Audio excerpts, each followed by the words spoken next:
እግዚአብሔር አምላክ ሰውን በምድር ላይ በመፍጠሩ ተጸጸተ፣ በልቡም አዘነ።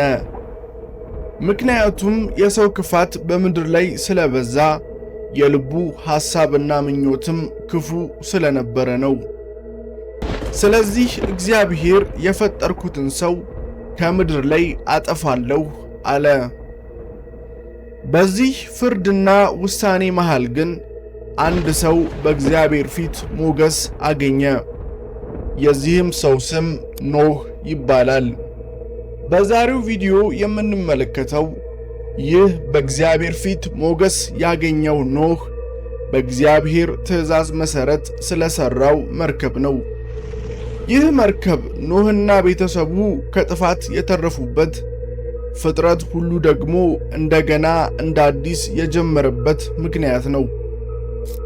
እመኑኝ፣ የኖህ ታሪክ ስለ ጥፋት ውሃ ወይም ነፍስ ያለው ሁሉ ጥንድ ጥንድ ሆኖ ገብቶ ስለተረፈበት ትልቅ መርከብ ብቻ አይደለም። ከምታስቡት በላይ የሚያስደንቅና ከሺህ ዓመታት በኋላ ሊሆን ያለን ነገር የሚያሳይ መለኮታዊ ንድፍ ነው። ቪዲዮው ለብዙ ሰዎች እንዲደርስ ላይክ፣ የሰሊሆም ቲዩብ ቤተሰብ ካልሆኑ ሰብስክራይብ በማድረግ ቤተሰብ ይሁኑ።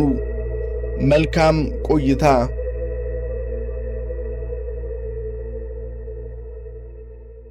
ከሰው ክፋትና የልቡ ምኞት መጥፎነት የተነሳ እግዚአብሔር አምላክ ሰውን በመፍጠሩ ተጸጸተ። እግዚአብሔርም የፈጠርኩትን ሰው ከምድር ላይ አጠፋለሁ፣ ከሰው እስከ እንስሳ እስከ ተንቀሳቃሽም እስከ ሰማይ ወፍም ድረስ ስለፈጠርኳቸው ተጸጽቻለሁና አለ። ኖህ ግን በእግዚአብሔር ፊት ሞገስን አገኘ።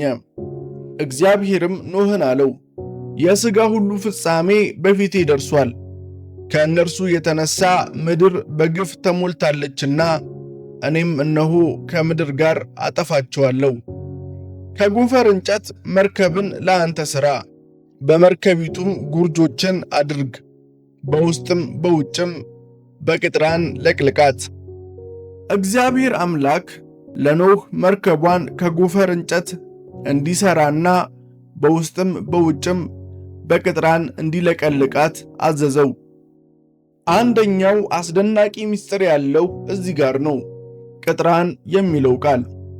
ይህ ቅጥራን የሚለው ቃል በእንግሊዘኛው ፒች ማለት ሲሆን በኦሪጂናል የዕብራይስጥ ቋንቋ ደግሞ ኮፈር ማለት ነው።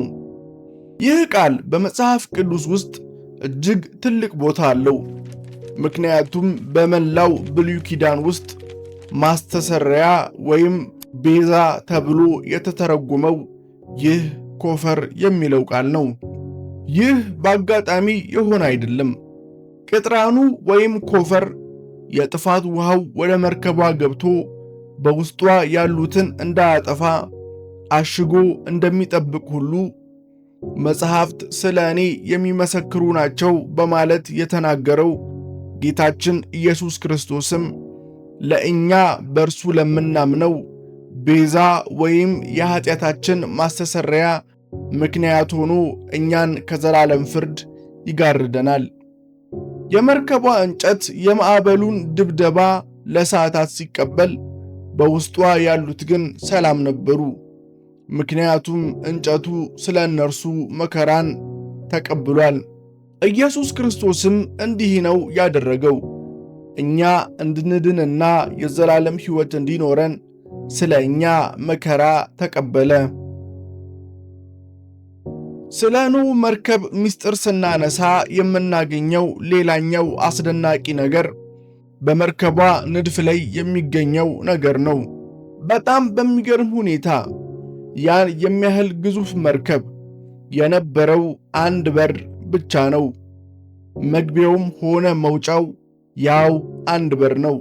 ጌታችን ኢየሱስ ክርስቶስ በዮሐንስ ወንጌል ምዕራፍ 10 ቁጥር 9 በሩ እኔ ነኝ፣ በእኔ የሚገባ ቢኖር ይድናል ሲል ምን ማለቱ እንደሆነ አሁን ይገባችኋል። ስለ ኖህ መርከብ በር ያለው ሌላው አስደናቂ ነገር ኖህ የዚህን ታላቅ መርከብ በር አልዘጋውም።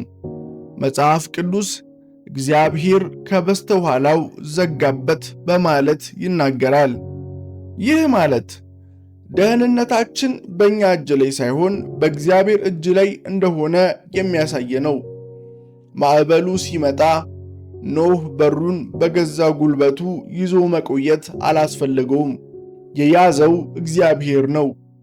አንዴ በበሩ በክርስቶስ በኩል ከገባህ ደህንነትህ በአምላክህ የተጠበቀ ነው። እስካሁን ካነሳናቸው ሐሳቦች ይበልጥ እጅግ በጣም ወደሚያስደንቀው የመጨረሻ ሐሳብ እንለፍ።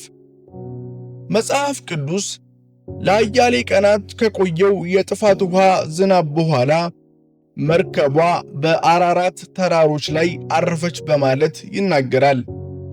በተራራውም ላይ ያረፈችው በሰባተኛው ወር ከወሩም በ17ኛው ቀን እንደሆነ መጽሐፍ ቅዱስ ይነግረናል። ይህንን ጊዜ አስተውሉ። ሰባተኛው ወር 17ኛ ቀን። አንዳንድ የመጽሐፍ ቅዱስ ምልክት ተርጓሚዎችና የሥነ መለኮት አዋቂዎች ከታላቁ የጥፋት ውሃ በፊት የነበረው መጽሐፍ ቅዱሳዊ ካላንደር ሰባተኛ ወር ኒሳን የሚባለው ወር እንደሆነ ያምናሉ። በዘጸአት ምዕራፍ 12 እግዚአብሔር አምላክ ፋሲካን ለእስራኤል ሕዝብ ሲያዝ ይህንን ወር የወሮች መጀመሪያ የዓመቱም መጀመሪያ ይሁንላችሁ አላቸው። ይህም ኒሳን የተባለው ወር ሰባተኛ ወር መሆኑ ቀርቶ አንደኛ ወር ሆነ። ከዘመናት በኋላ እግዚአብሔር ፋሲካን ሲያዝ የቀን መቁጠሪያውን ቀየረው። ያ የጥንቱ ሰባተኛ ወር አዲሱ አንደኛ ወር ወይም ኒሳን ሆነ። ታዲያ የሚያስደንቀው ነገር ይህ ነው። ጌታችን ኢየሱስ ክርስቶስ የተሰቀለው በኒሳን ወር በ14ኛው ቀን ነው።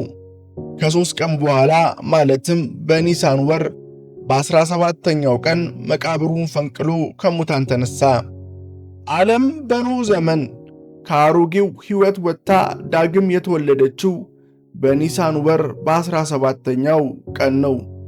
ኢየሱስም ለእኛ አዲስ ሕይወትን ለመስጠት ከመቃብር የተነሳበት ይኸው የኒሳን ወር 17ኛው ቀን ነው። ይህ በኖኅ ታሪክ ውስጥ አስቀድሞ የተሳለ መለኮታዊ ዕቅድ እንጂ አጋጣሚ አይደለም።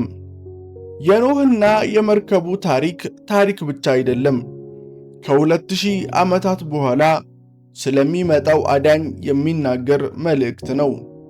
የሕይወት ማዕበል ሲመጣ፣ የፍርድ ቀን ሲቃረብ ልክ እንደ ኖኅ መርከብ መሸሸጊያ የሚሆነን ጌታችን ኢየሱስ ክርስቶስ ነው። እንዲህ ያሉ በብሉይ ኪዳን ውስጥ ያሉ የክርስቶስ ኢየሱስ ጥላዎችን የሚያሳዩ ሙሴና ኢየሱስ፣ ዮሴፍና ኢየሱስ እንዲሁም ዳዊትና ኢየሱስ የሚሉ ቪዲዮዎችን በቻናሉ ላይ ስለሚገኙ ቻናሉን መጎብኘት አይርሱ። ይህንን ቪዲዮ ከወደዱት ላይክ ያድርጉ። ሐሳብና አስተያየቶን እንዲሁም በቀጣይ እንድንሰራው የሚፈልጉት ሐሳብ ካለዎት በኮመንት ስፍራ ላይ ያሳውቁን። የዛሬው ቪዲዮ ይህንን ይመስል ነበር። በቀጣይ ቪዲዮ እስከምንገናኝ መልካም ቆይታ